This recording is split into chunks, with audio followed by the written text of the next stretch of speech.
Hi,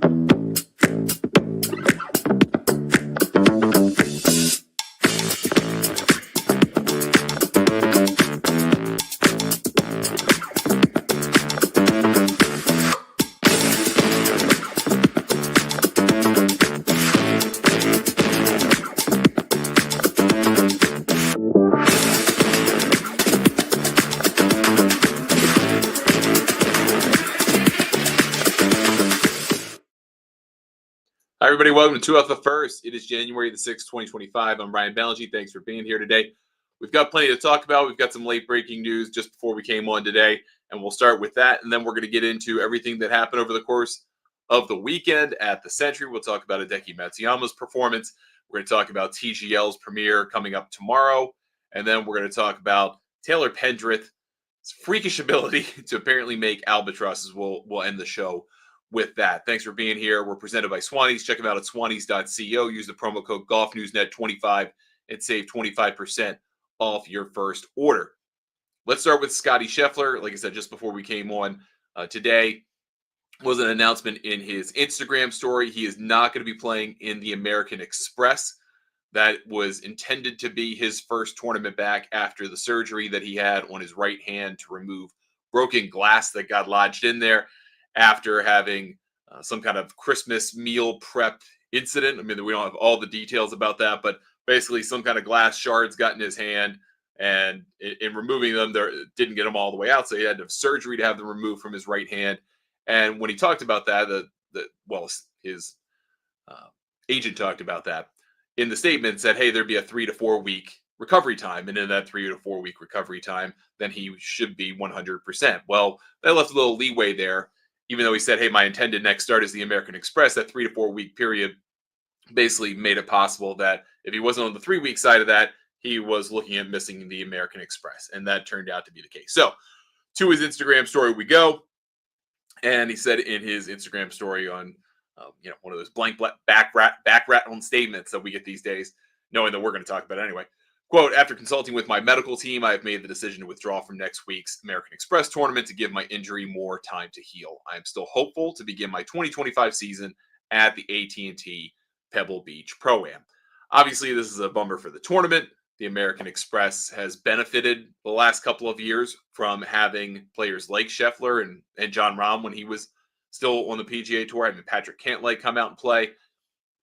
Going and playing the Century, and then taking that Sony Open off, and then coming back and starting the year on the mainland United States with the AmEx. That's been a boon for the tournament. I mean, it has been very good for it. Now they're not going to have Scottie Scheffler. That's a bummer for them, obviously. That turns a tournament that could have had the world number one into it, and a tournament that's definitely not going to have the world number one in it. So that's bad news anytime in an unfortunate set of circumstances. But it sounds like they're going to maximize the window available, get to Pebble Beach, get him in there, and then see where he's at in a signature event. It is a pretty chill event, all things considered. If you're going to start at a signature tournament, you probably want to pick, other than the Century, you're going to pick Pebble Beach because it's relaxed. It's a Pro-Am component. There's no cut, obviously. You've got the cordial nature of the Pro-Am piece of it, so he can ease himself back into things. At the time when this happened, I think a couple of people commented that the realistic possibility was that you could have this surgery mean some significant, not only damage to his schedule, but potentially to his form, because it could be a lingering thing. Your hands are obviously extremely important in golf. He has the best hands in the world in terms of approach play. I mean, he's an incredible player. And obviously, he's not the best putter there's ever been. So how does that feel in your hands when you're changing, when you're trying to deal with that? Just a personal anecdote. I'm obviously not the world number one golfer and have never been anything close to that. But in my freshman year of college, the University of Maryland, we had a number of tragedies like right in a row. And one of those was a tornado that ultimately killed a few folks, unfortunately. And when the tornado happened, I saw it outside our dorm, 5th floor foyer. I'm like, hey, we got to go. I ran barefoot down the steps, and the tornado was basically right outside of our building. And the force of the tornado smashed a window. And I was running down. I didn't realize it at the time, but I wound up stepping in a piece of broken glass, and it stayed in my foot for weeks unnoticed. So there's a reason to have the surgery done. there is a potential outcome there, obviously, in a world where you use your hands, that could be bad, but obviously you don't want like tetanus and all that type of stuff, the other complications that can come from it. So a fortunate situation for the American Express, but also a realistic thing that happens sometimes. So all the best to Scottie Scheffler as he gets ready for full recovery and gets ready for his season at the Pebble Beach Pro-Am. Now, to our regularly scheduled original set of topics. I want to break down everything that happened at the Century over the course of the weekend. First, let's start with Hideki Matsuyama wins his 11th PGA Tour title, wins $3.6 million, 700 FedEx Cup points, and in the process sets a new PGA Tour record for 72-hole total against par in an event. Finished on 35 under par, which unto itself is incredible. I mean, I don't care what you think about it, and we'll get into this concept, but to reach 35 under in any tournament is remarkable. And I'm sure that they could do it if they played a 6,200-yard golf course that we would play as a muni week to week if they did that. And still, that's pretty incredible with PGA Tour pin placements, PGA Tour green speeds, PGA Tour setup. I don't care what the par is.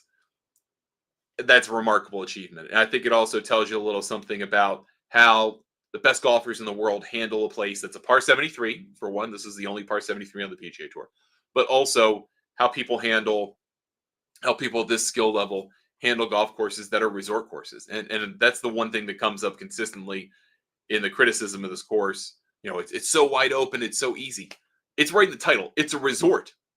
It's a resort course. It's meant to be easy. It's meant to be accessible for every one of us. If you've got the $500-ish to go play it these days, to have a good time, whether it's calm as it was for a lot of the week, or whether it's quite windy and you get a Kona wind or whatever, and it's 40 miles per hour in your face half the time and 40 miles downwind the other half of the time. That's what this is built for. And the wind that they got on Thursday was pretty substantial. It made scoring a little bit trickier. You didn't really get that the rest of the week. In fact, it died down pretty much the rest of the way on a consistent basis. So you were going to get good scoring. I think the over-under for the week, if I saw it right from the folks at the Westgate out in Vegas, I think it was like 29 under par, 30 under par. So, I mean, they knew. They had an idea that scoring could be like this. The only hiccup was going to be Thursday. Obviously, that didn't happen. Hideki played great. I thought that was incredible to get to that number. Again, we've seen 34 under. That was Cam Smith in 22. John Rahm was just shy of that. Then you had 32 under from Colin Morikawa this week. You had Matt Jones at 32 under in that 2022 event. Interestingly enough, a lot of the people who have this mark of close to being the scoring record against par are on Live Golf these days between Rahm, Cam Smith, and Matt Jones. But now you've got that belonging to Hideki Matsuyama. So I think a remarkable achievement. The reality is, though, that Kapalua's Plantation course is a par 68. You've got to shoot 68 every day just to kind of be in the middle of the field. And I think people kind of lose sight of that a lot when they look at the scorecard and go, oh, this place is a joke. It's 7,600 yards, par 73, and they're just destroying it. Par is nothing but a construct. I've said this many times over the years, but I think it's really important to underscore to people who kind of look at the outcome, the minus whatever number, go, oh my God, that's not necessary. This is a par 68 golf course for players on the PGA Tour. Just like Bryson DeChambeau used to say and got raked over the coals for saying Augusta National to him is a par 67 golf course. This really is a par 68 golf course for players on the PGA Tour. They expect on the average to shoot 68, maybe a little higher than that with 68.6 on Sunday.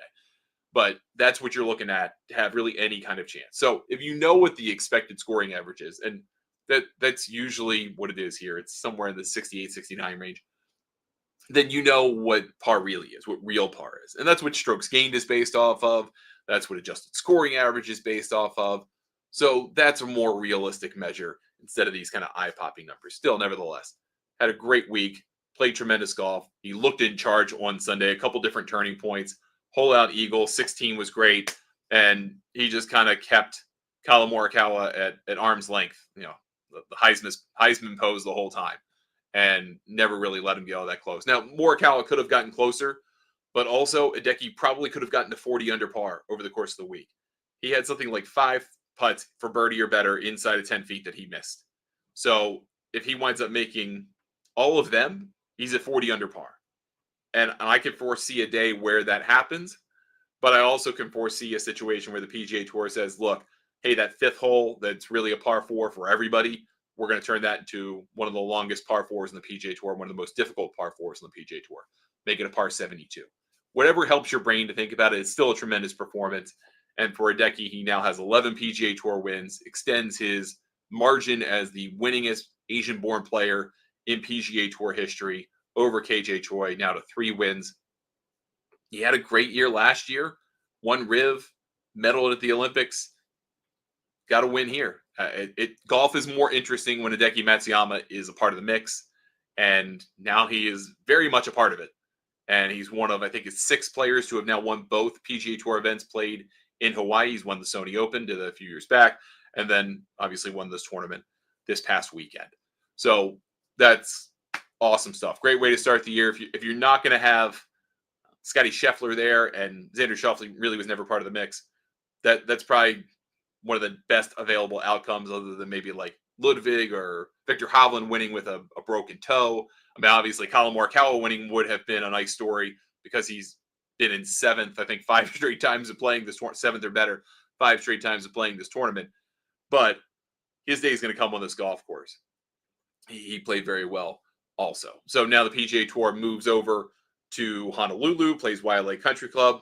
I love the disparate differences between the first 2 events of the schedule. Even though they're both in the Aloha State, you've got Kapalua, wide open, par 73, tons of scoring, big fairways, big greens, a little slow in places. Waialae is completely different. It is par 70, barely over 7,000 yards, small greens, small fairways, in-course out of bounds, a Seth Rayner design, very much a different golf course, and one that rewards ball striking almost too much. I mean, if you look at the honor roll of champions from the last 10 years, 15 years, a lot of those guys were just ball strikers. They weren't the best putters in the world. They're great ball strikers who managed to make enough putts for that week. However, unfortunately, Grayson Murray is not here to defend the title. He took his own life last year, and I think there will be some somber tone leading into the tournament, trying to respect his memory, trying to respect what he accomplished last year in the playoff against Keegan Bradley and Ben On.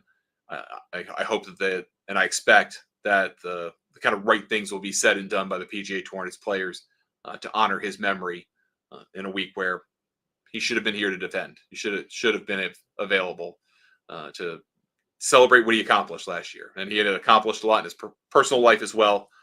And unfortunately, that was ripped from him and from us. So I expect there to be a fair amount of talk about that this week, and hopefully some talk about mental health and reaching out for help if you feel the need, and trying to make those important connections to people that in your personal life, your professional life, that can truly be a lifeline to you if everything seems a little too much. All right, let's talk about our second story today. We get TGL. TGL is coming, and it's coming on Tuesday. And we're going to have the Bay and New York Golf Club together opening the season.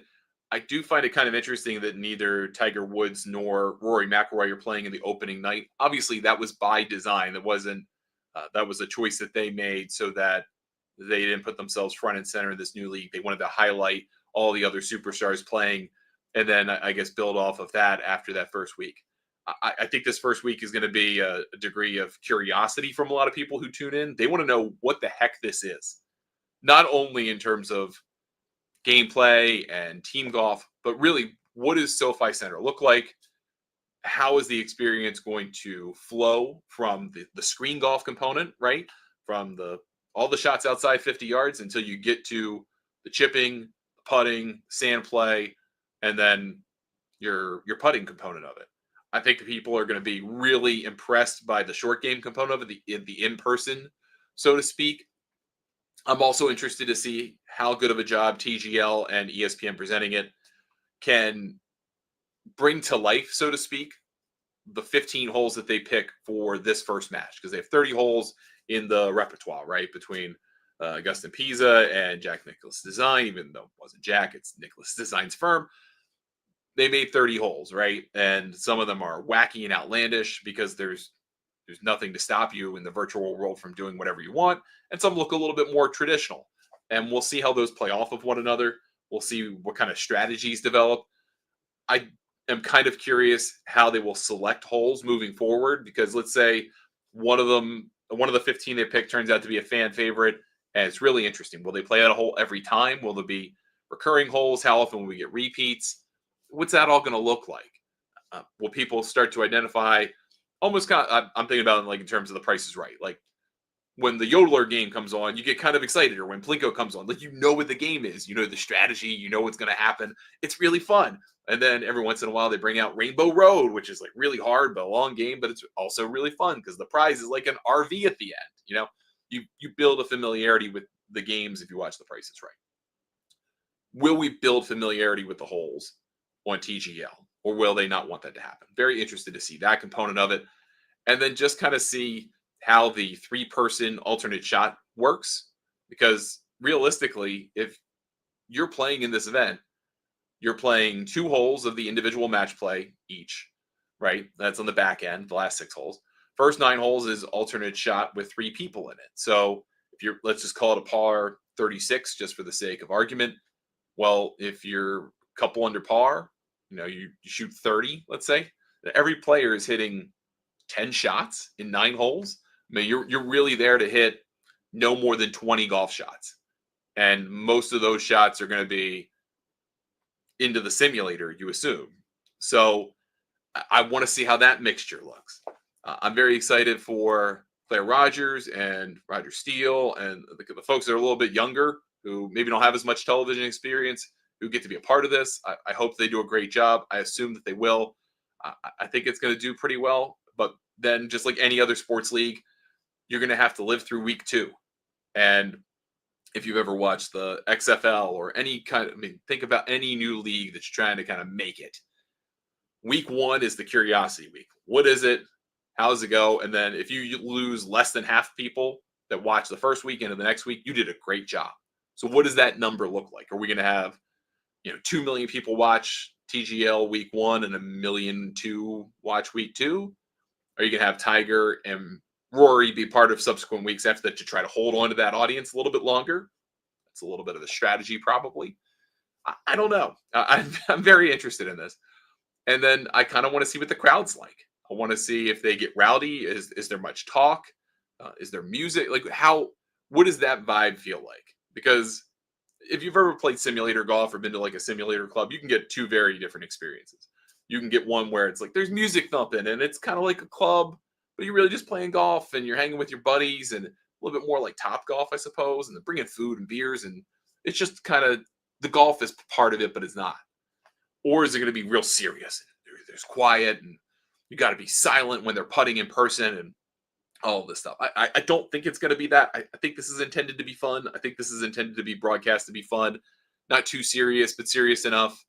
We don't know what the prize money is. I mean, they haven't talked about that. We don't really inject that into this. This is meant to kind of be a better staffed version of World Team Tennis, which I like watching. World Team Tennis is fun to watch, different spin on playing tennis competitions with team-based matches and stuff. And they have point systems, and it's interesting, but the best players don't typically play. You're getting pretty much the best players you can get competing in what this is with TGL. And you get it over the space of just a couple of months, 3 months basically, and then you're into major season and all that's done and done.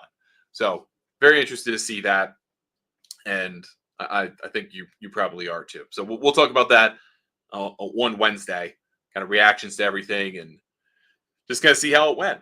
And fingers are crossed. I'm rooting for this. I'm rooting for this concept. I like it. I like what we air on GNN TV with Golf Zone Tour. I think there's going to be more opportunities to show golf competitions that aren't just 18-hole stroke play golf. They can be in simulators. They could be putting leagues. They could be all kinds of different stuff. So hopefully this kind of pushes golf in a bigger direction, wider direction than we've broadcasted in the past. All right, let's end everything up today with what I found to be a freakish statistic. So Taylor Pendrith made the first albatross, and it's albatross, it's not double eagle, in the history of the century on Sunday. I think it was 203 yards, he said, hit a 6-iron, landed short, spun nice, went in the cup. right? They got somewhat grainy footage of it from the PGA Tour live cameras. So they had footage of it. You could see it. Awesome. Hey, right. That's great.